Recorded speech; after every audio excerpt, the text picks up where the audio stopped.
The story begins in the year 2011, where two astronauts, Brian and Marcus, are drifting in the silence of space, working carefully to repair a damaged satellite. Inside the shuttle, their teammate Jocinda monitors everything, guiding them step by step while keeping the tension low with light humor. At first, everything feels routine, almost calm, as if space itself is holding still for them. But without warning, the shuttle's systems begin to malfunction. Lights flicker, alarms scream, and confusion takes over. Out of the endless darkness, a mysterious swarm suddenly rushes toward them, moving like a living storm of metal. The impact is violent and unforgiving, throwing both astronauts off balance. Marcus' safety tether snaps instantly, sending him drifting helplessly into the void. Brian reacts without hesitation, reaching out desperately, but his own mind jerks him backward with brutal force. He is slammed into the shuttle, stunned and powerless. Through the window, he watches Marcus disappear into the infinite black, knowing there is nothing he can do. The moment stretches painfully as reality sinks in. 1 second changes everything, and Brian is left with the weight of a loss he cannot undo. Struggling to regain control, Brian forces himself back inside the shuttle. He finds Jocinda unconscious, completely unaware of the chaos that just unfolded. With no other option, he takes over manually, relying on instinct and training alone.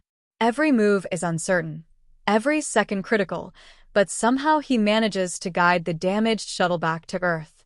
For a brief time, he is celebrated as a hero, praised for surviving the impossible. But that recognition quickly fades as questions begin to rise. Doubt replaces admiration, and the truth starts slipping away from him. An investigation follows, lasting over a year, digging into every detail of the mission.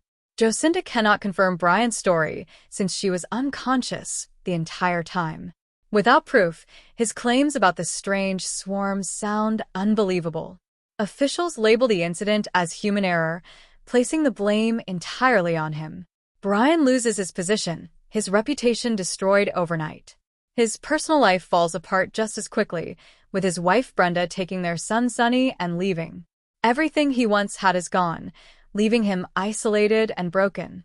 10 years pass, and far from NASA, a man named Casey Houseman lives a quiet life as a janitor at a university. Though his job is simple, his mind is anything but. Casey has spent years obsessing over a theory that most people would dismiss instantly. He believes the moon is not a natural object, but something artificial, something built. Late at night, he sneaks into restricted areas, accessing powerful equipment meant for scientists. Driven by curiosity, he gathers data that no one else thinks to question. One night, Casey manages to obtain detailed information about the moon's orbit. As he studies the data, his hands begin to shake. What he discovers should be impossible. The moon is slowly moving closer to Earth, defying everything science claims to understand. Realizing the danger, he tries to warn NASA, but no one takes him seriously. His calls are ignored, dismissed as nonsense. Despite this, Casey knows he has uncovered something real, something far bigger than himself. At the same time, Jocinda has risen through the ranks at NASA and now holds a position of authority. She is called in urgently when scientists detect unusual changes in the moon's orbit. The situation becomes even more alarming when a satellite picks up strange energy signals coming from deep within the moon. It appears as though something is active beneath its surface, pulsing with unknown power. Jocinda remains composed, but the weight of the discovery is undeniable. She knows this is not a normal phenomenon. Meanwhile, Casey learns that Brian will be speaking at a local museum during an astronaut event. Seeing this as his chance, he gathers his research and rushes to meet him. By coincidence, a group of children mistake Casey for the speaker, giving him an unexpected opportunity. He passionately explains his theory, describing the moon as a massive structure created by an advanced civilization.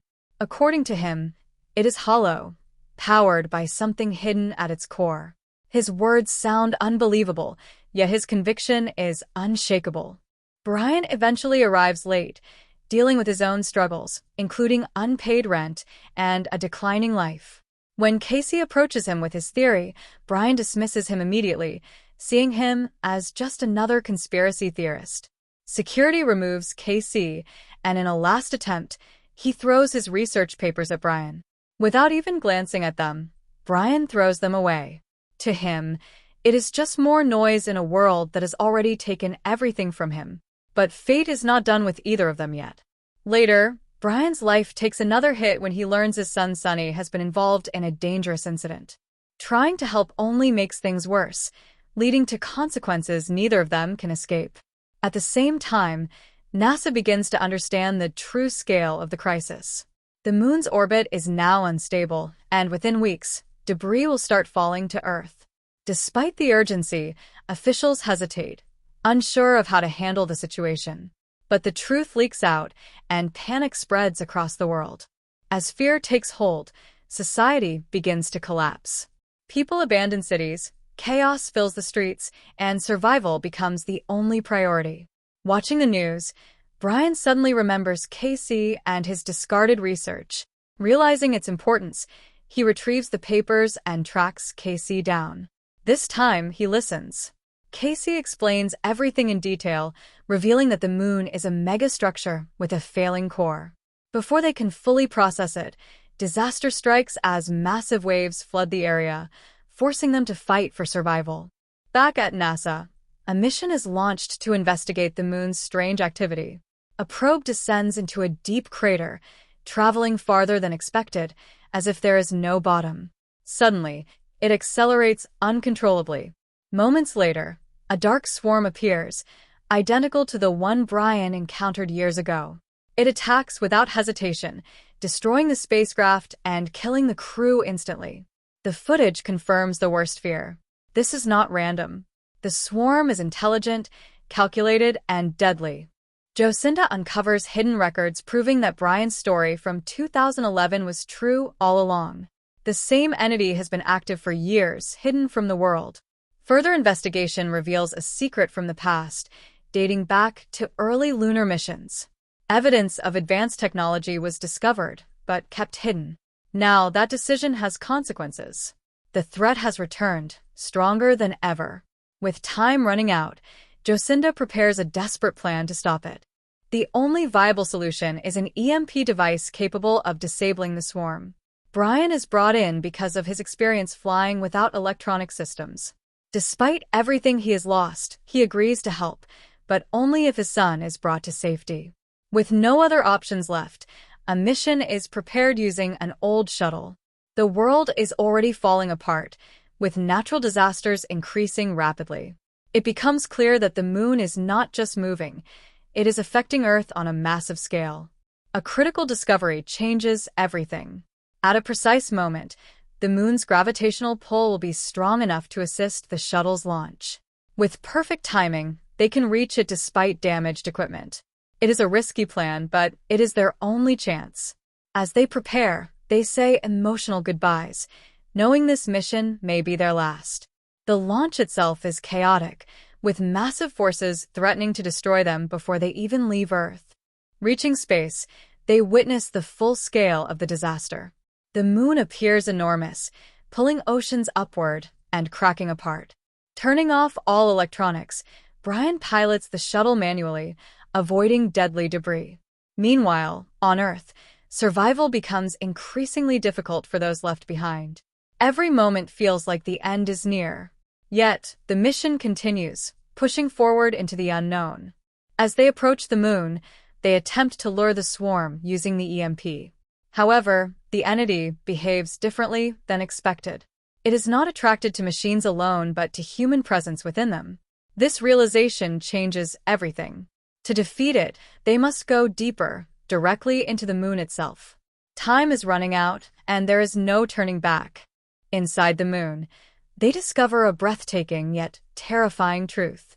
The interior is artificial, filled with massive structures and a glowing core resembling a star. It is not just a satellite, but a creation of an ancient civilization. Here, the final truth is revealed. Humanity's origins, the purpose of the moon, and the existence of a hostile AI that turned against its creators. Everything is connected, and everything is at risk. Faced with the ultimate choice, sacrifice becomes unavoidable.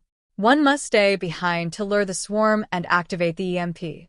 In a powerful moment, Casey chooses to do it himself.